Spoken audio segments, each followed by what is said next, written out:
said yesterday that this was going to be a prove-it moment for the Bills. The Bills proved it. The Bills proved that they are not really that team that anybody's scared of this year. They're doing a good job of beating up on teams that they should beat up on. They've played with their food a little bit. They've sort of sat there with teams they should have beat handily, and they haven't really done it. And we've excused the eye test every single week and said, no, it's going to be fine. It's Josh Allen. It's the Bills. Carolina, last night, it wasn't fine because it's only Josh Allen. I mean, at the end of the day, no matter what we say, like the offense for the Bills is give Josh the ball and just hope to God he can make something happen. That's not a sustainable way to go out and win a championship. I love the Buffalo Bills. I want the Buffalo Bills to go out and be this great story in sports. But to do that, they've got to have supplementary playmaking from somebody not named Josh Allen, and they don't, and they got their butts kicked because of it. I am out on the Bills being anywhere in that elite category that we want to constantly put Buffalo in.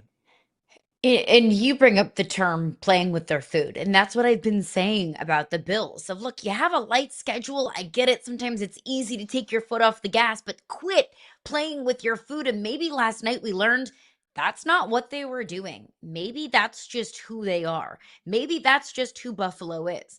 And I think I learned last night the Buffalo Bills are a heck of a lot closer to the Dallas Cowboys than they are the Kansas City Chiefs. Because what the Dallas Cowboys have been is Dak Prescott, and that's about it. That's what the Bills are. You can't rely on Josh Allen to be Superman every single night, and that's what they do. Because the Buffalo Bills don't have enough supplementary playmakers around Josh Allen. I mean, Keon Coleman is supposed to be their number one, and he was kept in check for 3 catches for 11 yards last night. James Cook didn't move the ball well enough. And the Bills' defense, my gosh. Does anybody want to get a stop? Anybody interested in Buffalo in stopping the run? Because Bijan Robinson, all the credit in the world to Bijan Robinson. We will give the Falcons their credit here in just a moment. But Bijan Robinson ran for 9 yards a crack last night. Is anybody going to stop anything in Buffalo?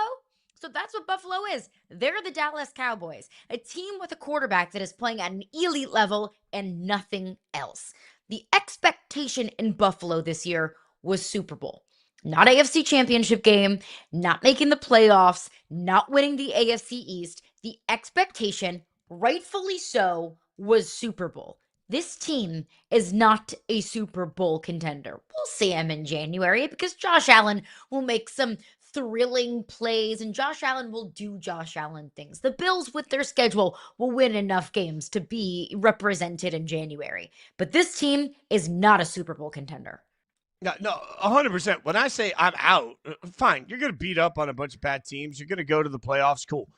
But we all know what this season started like. This season started like expectations of Super Bowls for the Bills, and we've been waiting for it. And I feel like there's been more, grace given to the process for Buffalo because everybody just likes the fan base so much. And you like the team, and you like Josh, and it just feels like they're sort of the underdog story that people gravitate to. It's like, oh, this is going to work out. It's going to be great. Don't worry about it. No, now it's time to worry because you just don't have the pieces. And you mentioned the other side. Let's get there. Like, I'm sorry. At this point, Bijan Robinson might be the best running back in the NFL. The number of times that the Bills had him, and it just doesn't matter. What the Falcons are doing a really nice job of is getting him the ball in space, too. So whether he's catching it or whether he's throwing it, he has space to make moves. The number of times he was like, you know what? No, you can't tackle me. You can't. Look at that. 25 touches for 238 yards and a touchdown. What we saw last night is that Bijan is maybe the most untackleable person in the entire league. And when we start talking about the greatness at the running back position, I know we love Saquon.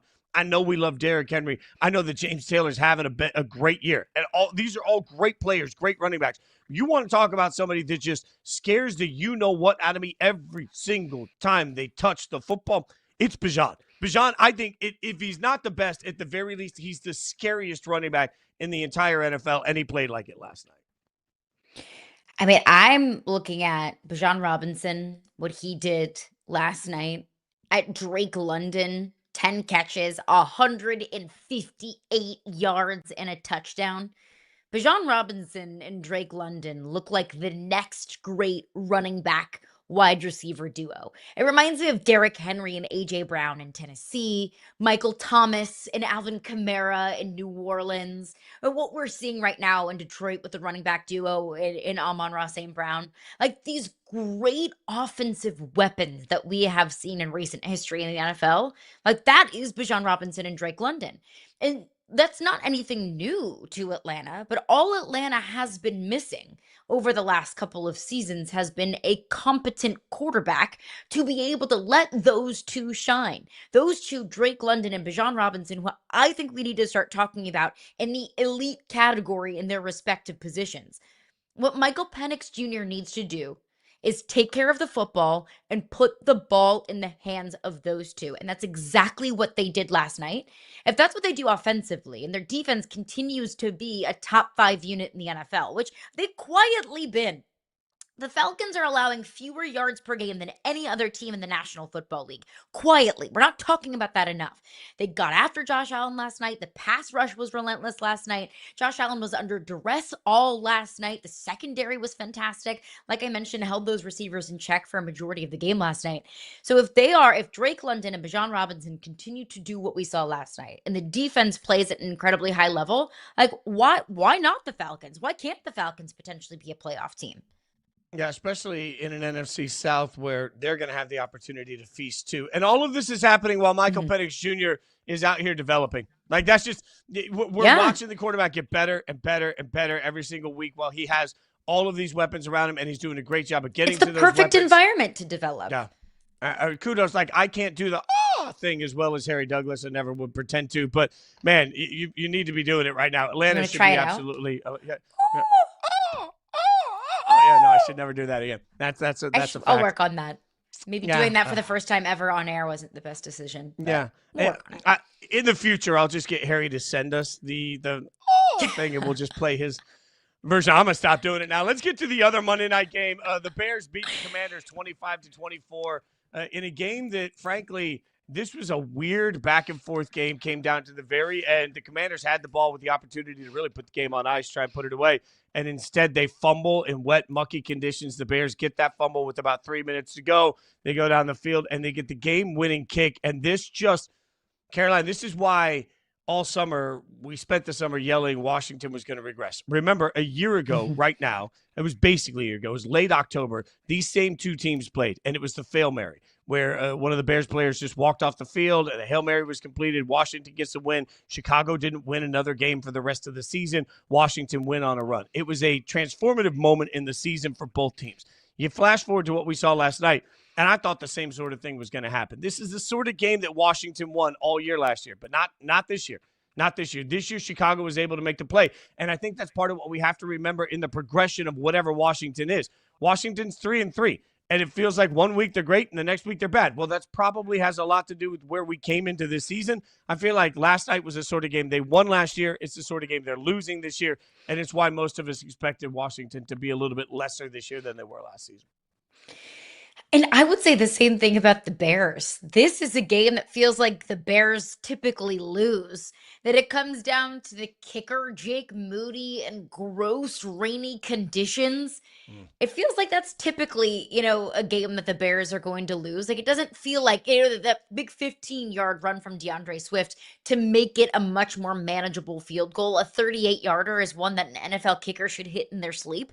But that's not a 15-yard run that the Bears typically make to set up a more favorable field goal in gross conditions. Like that feels like that's an end of game situation that the Bears will throw on the kicker from like 52. And it's like, hey, go out there and win it for us, even though there's, 45-mile-an-hour winds coming in from the east. So that feels like, yes, to your point, a game that last year there was a little bit of magic that allowed games to go the Commanders' way. This year, this feels like it's the opposite with the Bears, that typically there's some weird, juju that happens where the Bears just lose games where they have an opportunity to win. This time it goes the opposite. But on the Commanders side of things, credit to the Bears, good win for the Bears. On the Commanders side of things, like I don't feel any differently about this Commanders team. I kind of feel the same way. I never really thought coming into this season the Commanders were legitimate Super Bowl contenders. but they were a good team. And last night, I think Jaden was still Jaden. The reason why I think that Commanders are a good team is because of Jaden Daniels doing Jaden Daniels things. They just shot themselves in the foot too many times. It was a gross, rainy, wet kind of game. That's a big reason for the fumble, the Bill Krosky Merritt fumble, the kind of fumbled, handoff there. The ball was wet, the conditions were gross. That opens the door for the Bears to be able to win this game. Now, to that point, when you have an 8-point lead in the fourth quarter, that's a game that you should win. When you have a blocked field goal in the fourth quarter, that's a game that you should win. The Commanders just shot themselves in the foot and they made too many mistakes late. I want to give Caleb some credit as we talk about that game too, because Caleb didn't try and win it all back in one play. Like Caleb stayed very calm. Caleb did a really nice job of executing this offense. So now I will ask you, we are sitting in a world where the Bears are 3-2, right? So the Bears are 3-2, but at the same time, we've also got the Falcons at 3-2. So which team do you think is more for real out of those two teams? I think it's Atlanta. And frankly, Fitz, I don't really think it's all that close. And that is no disrespect to the Bears. But I just talked about an Atlanta team with a young, elite looking running back, a young, elite looking wide receiver, a quarterback that's developing but didn't commit the fatal flaw last night, and a defense that's top 5 in the NFL. I mean, like, those are all like boxes that are necessary to check in order to be a team that is quote unquote for real. The Bears just feel a little bit too new. The Bears feel like the way that they're winning games feels a little like the ball is bouncing the right way for them. So I would say the Falcons, but that is not to say that the Bears aren't making the necessary progressions that they need to be making with a quarterback in year 2 and a coach in year 1.